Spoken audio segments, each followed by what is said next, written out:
तो hello guys, कैसे हैं आप सब। विदाउट वेस्टिंग टाइम आज का वीडियो शुरू करते हैं। तो आज हम जिस कंपनी के बारे में बात कर रहे हैं उसका नाम है बजाज फाइनेंस। आप यहाँ पे देख सकते हैं कि इस स्टॉक ने 7050 के लेवल के आसपास क्लोजिंग दी है। आप यहाँ पे देखिए कि हमने यहाँ पे एक ट्रेंड लाइन ड्रॉ कर रखी है जिसके हिसाब से ये स्टॉक नीचे जा रहा था। लेकिन आप देखिए कि जब इस स्टॉक ने उस ट्रेंड लाइन को ब्रेक किया तब इस स्टॉक में कितना बड़ा अपसाइड आया। तो आप वॉल्यूम के हिसाब से क्या देखेंगे कि आप यहाँ पे देखिए जब स्टॉक में बाइंग आ रही है तो कितनी ज़्यादा बाइंग आ रही है, और जब सेलिंग आ रही है तो as compare to buying selling कम आ रही है। तो यहाँ पे बायर ज़्यादा एक्टिव है एज़ कम्पेयर टू सेलर्स। यानी कि इस स्टॉक में अगर हमको थोड़ा बहुत भी डिप मिलता है तो हम इस स्टॉक में इन्वेस्टमेंट करने के बारे में सोच सकते हैं, जिसका हमको long term and short term दोनों में काफ़ी अच्छा फायदा मिल सकता है।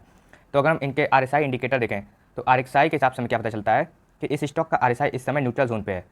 न्यूट्रल जोन का मतलब है कि इधर यहाँ से स्टॉक अप भी जा सकता है या डाउन भी जा सकता है। तो इसलिए हमें दूसरे इंडिकेटर्स भी देखने होंगे। तो जैसे हम इस स्टॉक का मनी फ्लो इंडेक्स देखें तो आप मनी फ्लो इंडेक्स के हिसाब से क्या देखेंगे। मनी फ्लो इंडेक्स के हिसाब से ये स्टॉक ओवरबॉट जोन की तरफ जा रहा है। तो यहाँ से थोड़ा बहुत करेक्शन अगर आता है तो आपको इस स्टॉक में एवरेजिंग करने के बारे में सोच सकते हैं। तो इस स्टॉक की मूविंग एवरेज देखें हम, तो मूविंग एवरेज के हिसाब से हमें क्या पता चल रहा है।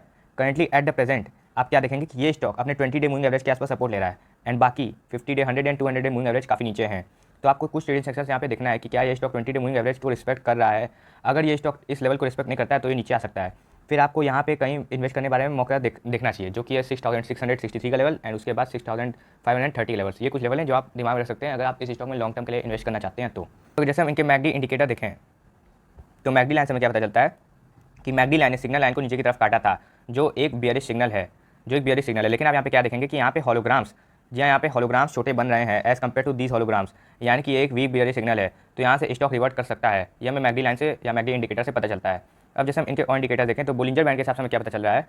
तो आप यहाँ पे देखिए कि इस स्टॉक की अपर रेंज क्या है बोलिंजर बैंड के हिसाब से 7600 का लेवल, जो कि यहाँ पे है, और इस स्टॉक की लोअर रेंज क्या है 6500 का लेवल, और करंटली 80% ये स्टॉक 7050 के आसपास है। यानी कि ये स्टॉक आप यहाँ पे देखिए कि अपनी मिडिल रेंज के आसपास ही है। तो कुछ ट्रेडिंग सेशन इस स्टॉक के लिए काफ़ी क्रिटिकल हो सकते हैं।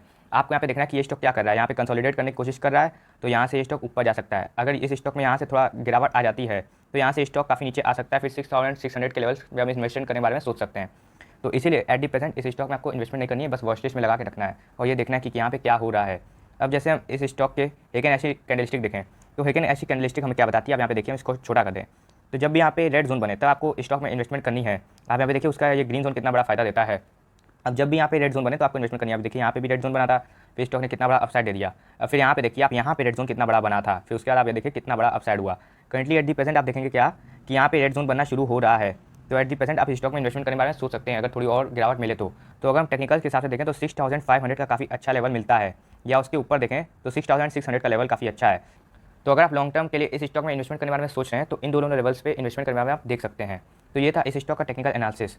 तो अगर हम इस स्टॉक के वैल्यूएशन देखें तो आप क्या पे देखेंगे, इस स्टॉक का पी 49 पे है। अगर आपको इसको कंपेयर करके दिखाएं मीडियम पी से तो आप यहाँ पे देख सकते हैं पी, यहाँ पे पी रेशियो लिखा है मीडियम पी 10 साल का। तो आप यहाँ पे क्या देखेंगे, नीचे हम करें तो आप क्या पे देखेंगे इस स्टॉक का मीडियम पी 49 के आसपास ही है। यानी कि स्टॉक अपने मीडियम पी के आसपास ही मिल रहा है। तो at the current market price भी अगर आप लॉन्ग टर्म के लिए जा रहे हैं तो आप इस स्टॉक में इन्वेस्टमेंट करने के बारे में सोच सकते हैं। तो अगर हम इस स्टॉक की सेल्स ग्रोथ देखें तो आप यहाँ पे क्या देखेंगे कि इस स्टॉक की 5 साल की सेल्स ग्रोथ 26% से की है, 3 साल की 20% से की है, ट्रेलिंग 12 मंथ की भी 28% से की है। यानी कि इतनी बड़ी लार्ज कैप कंपनी होने के बावजूद भी ये स्टॉक स्मॉल कैप कंपनीज की तरह ग्रोथ शो कर रहा है। अगर हम इस स्टॉक की प्रॉफिट ग्रोथ देखें तो आप क्या देखेंगे 5 साल की 21%, 3 साल की 21% एंड ट्रेलिंग 12 मंथ्स की 93%, जो कि काफ़ी बेहतरीन ग्रोथ होती है अगर लॉन्ग टर्म के लिए आप जा रहे हैं किसी भी स्टॉक में। तो वहीं अगर हम इस कंपनी का स्टॉक CAGR देखें तो 10 साल का आप क्या देखेंगे वो देख के तो मजा ही आ जाता है, 52% का है। यानी कि अगर आप 10 साल पहले इस कंपनी में इन्वेस्ट करते तो हर साल लगातार ये कंपनी 52% रिटर्न देते आ रही है, जो कि काफ़ी बेहतरीन रिटर्न है। वहीं 5 साल पहले भी अगर आप इस कंपनी में इन्वेस्ट करते तो 32% के सालाना रिटर्न देते आ रही है आपके पैसों पे, जो काफ़ी बेहतरीन रिटर्न होते हैं, एंड 3 साल के भी 28%। लेकिन ये सभी रिटर्न कंपाउंडेड रिटर्न है, यानी कि आपके पैसों पे आपको रिटर्न मिल रहे हैं और रिटर्न पे भी आपको रिटर्न मिल रहे हैं। हम शेयर होल्डिंग पैटर्न देखें तो आप शेयर होल्डिंग पैटर्न हमें काफ़ी कुछ बता देता है। तो हम देखें तो प्रोमोटर्स ने अपनी होल्डिंग को इस स्टॉक में कॉन्स्टेंट रखा है। FIIs ने इस स्टॉक में बिकवाली की है, वो भी कम नहीं, ज़्यादा 1.5% की बिकवाली की है। अगर हम DIS को देखें तो DIS ने 0.8% की ऑलमोस्ट खरीदारी की है। ओवरऑल देखें तो पब्लिक का स्टेक थोड़ा बहुत बड़ा है। तो अगर हम ऐसे देखें तो कुछ ज़्यादा मेजर चेंज तो नहीं हुआ है, लेकिन आप यहाँ पे क्या देखते हैं कि इस प्राइस पे FII सेटिस्फाइड नहीं है, वहीं DIS सेटिस्फाइड है। लेकिन अगर आप देखें तो FIIs ने पूरे मार्केट में ही बिकवाली की है। तो ओवरऑल हमें क्या पता चलता है, तो अगर आप इस स्टॉक में इन्वेस्टमेंट करना चाहते हैं तो आप इस स्टॉक में 10% की इन्वेस्टमेंट कर सकते हैं, मैक्सिमम अपने एलोकेशन 10% की रख सकते हैं, क्योंकि यह एक स्ट्रॉन्ग फंडामेंटल्स वाली कंपनी है। एंड टेक्निकल लेवल पे देखें तो भले ही ये स्टॉक अपने ऑल टाइम हाई से बस 15% के डिस्काउंट पे है, लेकिन एट द प्रेजेंट वैल्यूएशन ये स्टॉक अपने 10 साल के मीडियम पी के आसपास ही है।